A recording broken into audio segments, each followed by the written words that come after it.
ये कहानी है एक राजा और चरवाहे की। एक दिन की बात है, एक चरवाहा अपने बकरियों को चरा रहा था। तभी वहां से एक बूढ़ा आदमी गुजरता है जो अपने सर पे 3 पोटलियां लेकर जा रहा होता है। तीनों पोटलियां काफी भारी होती हैं। ये बूढ़ा आदमी आकर उस बालक से कहता है, बेटा अगर तुम मेरी एक पोटली मेरे मंजिल तक छोड़ दोगे तो मैं तुम्हें 3 सोने के सिक्के दूंगा। वो बालक राजी हो जाता है।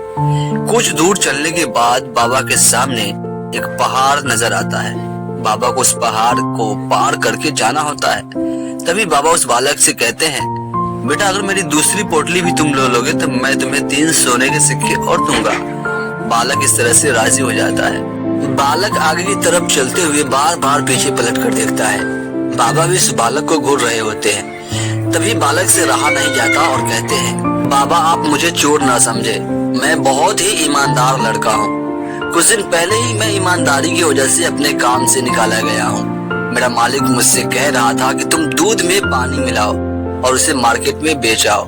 मैंने मना कर दिया और इतनी सी बात पर मेरा मालिक मुझे काम से निकाल दिया।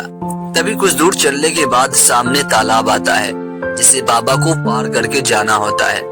बाबा फिर उस बालक को कहते हैं, बेटा अगर मेरी तीसरी पोटली भी तुम इस नदी को पार कर दोगे तो मैं तुम्हें 3 सोने के सिक्के और दूंगा। इस बार भी बालक राजी हो जाता है और उससे रहा नहीं जाता। तभी बाबा से वो पूछ पड़ता है।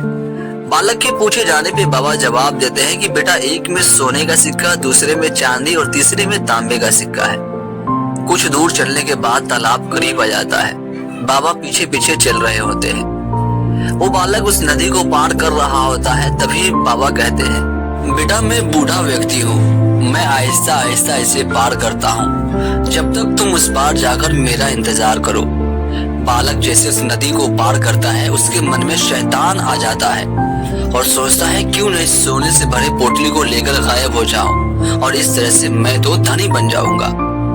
फिर बालक वहां से गायब हो जाता है और घर पे जा करके उस पोटली को हंसी खुशी खोलता है कि आज से मैं इस गांव का सबसे बड़ा धनी आदमी बन गया। मेरे पास सोने और चांदी से भरे थैले हैं।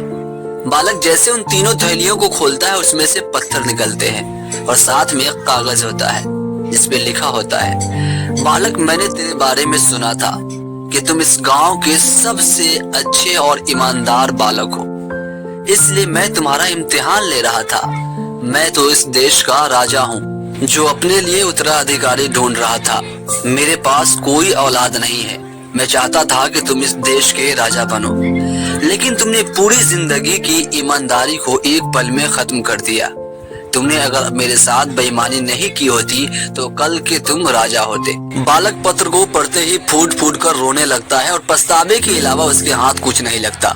दोस्तों इस कहानी से हमें सीख मिलती है कि फल की चिंता किए बिना मेहनत और लगन से अपना काम करते रहें।